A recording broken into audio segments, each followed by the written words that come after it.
Rondu's natural talent. Rondu, the eldest son of Ruda and Durika, was an exceptional young man. At 15 years old, he was remarkably handsome and muscular, his physique a testament to the superior genetics inherited from his father. Without any formal martial arts training, Rondu's natural strength was extraordinary. His punches carried the force of a seasoned boxer, and his kicks were as powerful as a storm wind. He practiced martial arts with unwavering passion, dedicating 2 hours every morning and evening to honing his skills, regardless of the weather. The unexpected guest. One chilly evening, a man appeared at their doorstep, seeking shelter from the impending snowstorm on Mount Evi. Durika, ever hospitable, welcomed the guest into their home. The man, who seemed respectable and was around 40 years old, introduced himself as Tammy. He expressed gratitude for the hospitality, and Durika served him hot tea to warm him up. While Tammy sipped his tea, he heard the sounds of someone practicing martial arts in the yard. Curious, he looked out and saw Rondu diligently training. Intrigued by the boy's dedication, Tammy turned to Durika and asked, "Can the boy practice martial arts in this cold weather?" Durika smiled and replied, "Yes, he practices 2 hours every morning and 2 hours every evening in any weather. I advised him against it, but he insists it's fine. I had to obey the boy." Tammy, still watching Rondu, asked, "I want to see how the boy practices, if you don't mind." "Please feel free," Durika responded. The first encounter, Tammy observed Rondu closely as he executed a straight punch with his right hand and a powerful kick with his left leg on a crude wooden statue. After a while, Tammy approached Rondu and said, "You're practicing incorrectly." Surprised, Rondu turned to face Tammy and asked, "Who are you?" Tammy replied, "I'm Tommy. I live on Mount Evi. There's a snowstorm up there today, so I asked to stay at your house for the night. To repay your mother for her kindness, I will teach you some proper techniques." He continued, "Watch this." Tammy demonstrated a punch aimed at the wooden statue, sending it flying more than 7 meters away. Rondu stared in amazement. He had never seen such incredible strength. Tammy then explained, "This is the lower hand fist, specialized for close combat.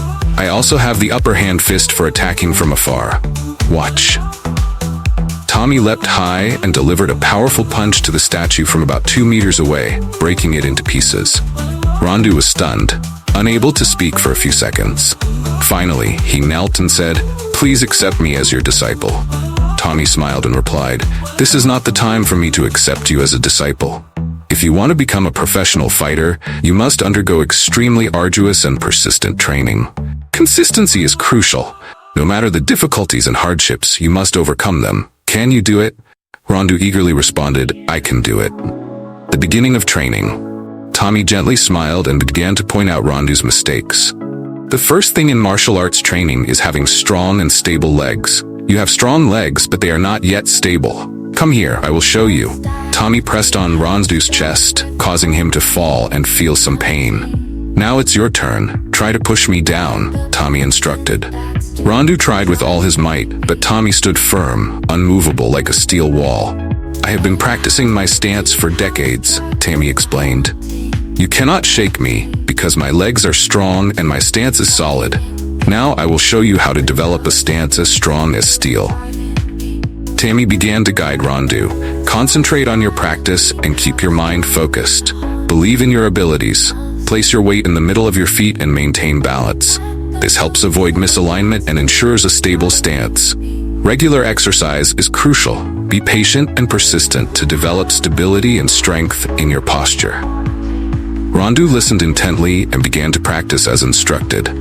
Despite the initial challenges, he knew that with dedication and effort, he would make significant progress in the coming months.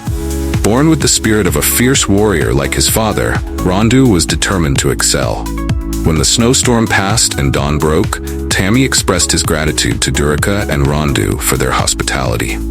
As he prepared to leave, he turned to Rondu and said, "In a few days, go to Mount Evi. I will teach you martial arts." Rondu, overjoyed, quickly knelt down and responded, "Yes, master."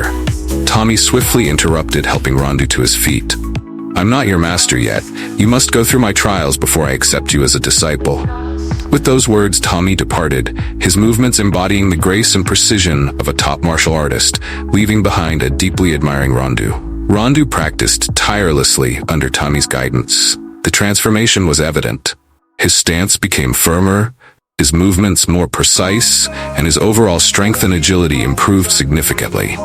Rondu's training regimen was grueling. He woke up before dawn every day, practicing until the sun rose. After attending to his daily responsibilities and helping his mother with the embroidery business, he resumed his training in the evening.